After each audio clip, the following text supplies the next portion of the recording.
Hello. Today let's learn about transformations of functions.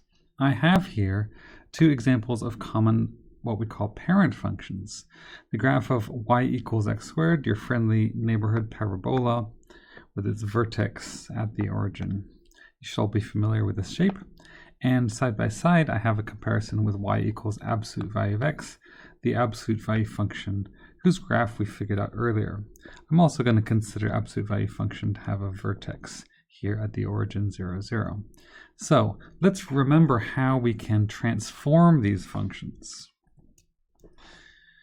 Here I have a simple example of moving up 1. This plus 1 on the end essentially adds 1 to all the y values of all the points. Imagine a table of values and just adding 1 to every y value.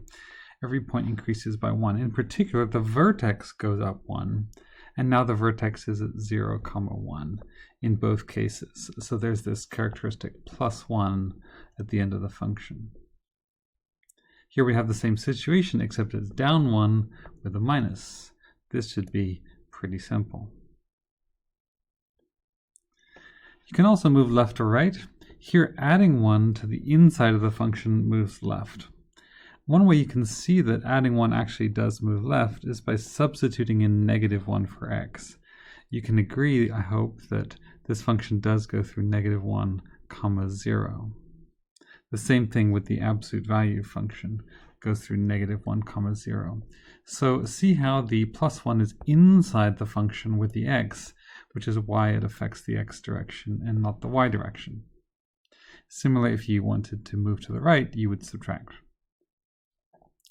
Here's an example where we have a combination of moving right 2 by subtracting 2 from x inside the function and up 5. So one of the things you should be able to tell from this example is that the vertex of this function would be at 2, 5, not -2. That would be a common mistake because we moved right 2 and up 5 from 0, 0. This, by the way, is called vertex form of a quadratic function because you can see the transformations that allow you to find the vertex. Let's talk about stretching. Multiplying by a 2 in the front is a vertical stretch. Imagine here a table of values with x and y values, and then 2 times y essentially just doubles all of the y values. So here, the brown graph is the original y equals x squared with a vertex at the origin, and it goes through 1, 1. And essentially 1, 1 has been stretched to 1, 2. So all the y values got doubled, therefore this is taller. One consequence of this is that it also looks thinner, so people often confuse this with a horizontal compression. But no, in fact, it's a vertical stretch. All right, I'd like you to explore some of these transformations, and rather than plotting points, it's much easier to use Desmos. So I'd like you to head over to desmos.com/calculator and graph all of these.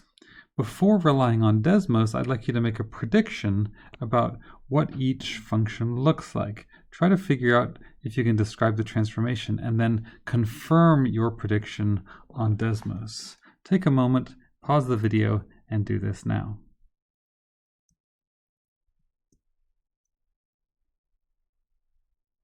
Okay, so I hope you've discovered that this is indeed a vertical stretch combined with moving to the right 2. So this is a quadratic that's been moved to the right 2 and has been stretched. With a 1/2 in the front, this 1/2 is a vertical compression. So the vertical compression makes it shorter, but also it may at the same time look fatter or wider. What about this one? This one's a bit more tricky. Dividing by 2 is actually a horizontal stretch. Dividing x by 2 means that we actually need values for x that are twice as big to make the same function. Hence, it's been horizontally stretched. Another way to imagine this is to distribute this squared and write this as 1/4 x squared. So you can see that this horizontal stretch by a factor of 2 is actually equivalent to a vertical compression by a factor of 4. So that's why they kind of seem the same.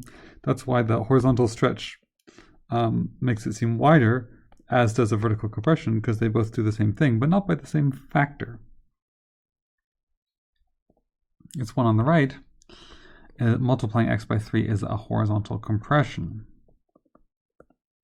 Once again, imagine that we expand this and write it as 9x squared.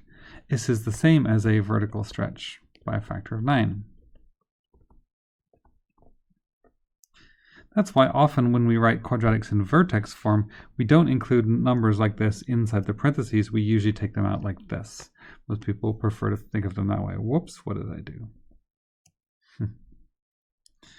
All right, lastly we have reflections. A minus in the front makes all of the y values negative, or rather reflects all the y values over the x-axis. So this is a reflection or a flip over the x-axis. If you put a minus inside the function, then you get a reflection over the y-axis. Now in this case, it looks like nothing happened.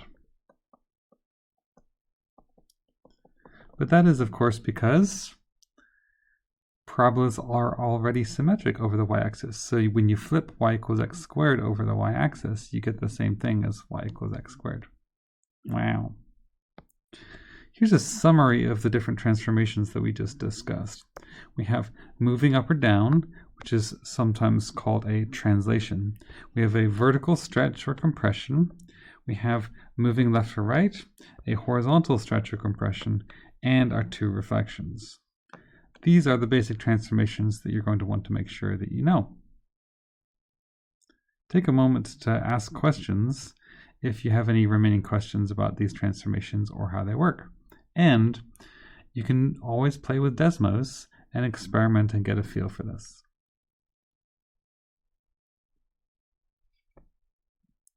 Here's one more example in which we have a vertical stretch, a translation to the left 4, and a translation up 7. From this information, you should be able to tell that the vertex is at -4, 7. This is kind of a combination of what we would expect to be able to do now that we have reviewed transformations. Here's an example from an SAT question. This is not a quadratic function. This is a different type of function. Do you know what type of function this is? Well, you should know that this is an exponential function. So what we would call the parent function in this case would be the graph of y equals 2 to the x. This is called exponential because the variable is in the exponent. The graph of y equals 2 to the x is exponential growth, and you should all be very familiar with this shape. Zoom. It has critically a horizontal asymptote at y equals 0. The idea of this problem then is that our function has been moved up 1. So let's graph that. Y equals 2 to the x plus 1 is the same thing but moved up 1. Critically, the horizontal asymptote is now at y equals 1. Which of the following is the graph of y equals negative f of x in the xy plane? Take a moment and see if you can figure it out.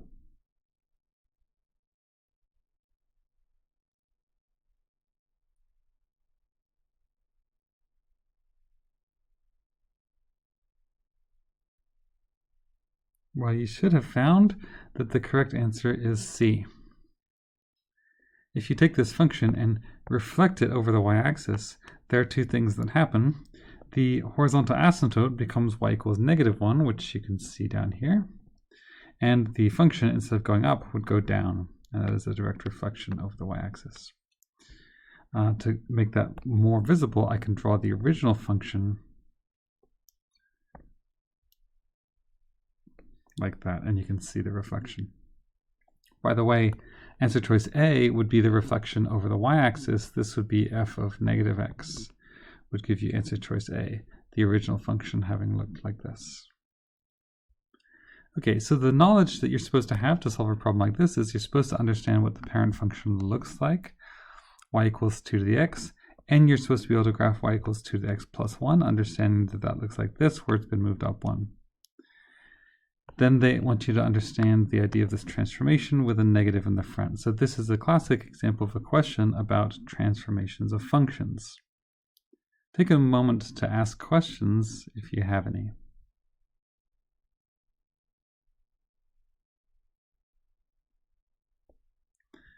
Here's a summary of the different types of parent functions. So these are different functions that you should be able to transform. You can see I have an exponential growth, y equals 2 to the x. I have our friend, the absolute value function here. Here's y equals x squared, but there are a couple other functions that we want to make note of. X squared and x cubed are both power functions, and here is the square root of x and the cube root of x. You could take these and transform them in the same way. The power of transformations is that you can do them to any of these functions. Here I have exponential decay with a base that's less than 1, and the rational function y equals 1 over x, which has asymptotes that are vertical and horizontal. Lastly, I have the graph of the natural log function, LOL. I don't know why I put this here. This is something you should know, but it's not on the SAT. So make sure you know all these different shapes of the parent functions. If you don't know these, then you might consider practicing, making some flashcards, making some notes. You want to know these shapes, and you want to be able to transform them.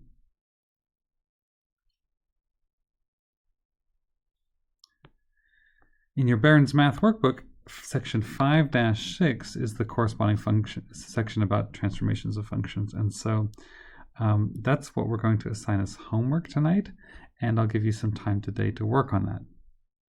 Before we do that, let's look back at some test questions. These were some questions from our previous practice test, and I labeled them as PAM because they're Passport to Advanced Math questions, and I said we'd talk about this later. So let's go ahead and talk about it right now. Take a moment to read through this question and remember what it says.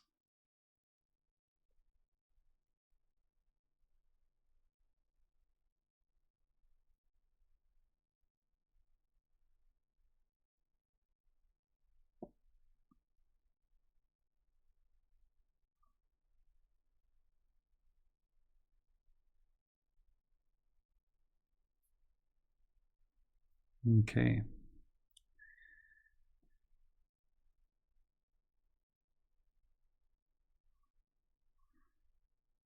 So there are a couple things that we can see. First of all, we're given a quadratic, and you can see a couple things. You can see that a is a positive number, because otherwise this would be a sad face parabola. So this has not been reflected. So a is positive. You can also tell that c is positive. That's important information. The vertex is 0, c. That's pretty obvious. Which of the following is true about the parabola with the equation like this? Okay, so let's check a little bit of things. Let's check our transformations. First of all, you can see the minus b moves to the right by b. Or does it? B could be a negative number. If b were a negative number, like imagine b is -2, you'd have x minus -2 squared, which would be x plus 2 squared. So actually this could be moved to the left. You don't want to fall for the traps. However, this does look like vertex form, so it is true that the vertex should be at b comma c. This is true whether or not b is negative. Does the graph open up or downward? Well, we established up above that a is a positive number because this graph opens up. Therefore, negative a must be a negative number. Therefore, the graph opens down. So the correct answer is B. Take a moment to ask any questions about this if you have them.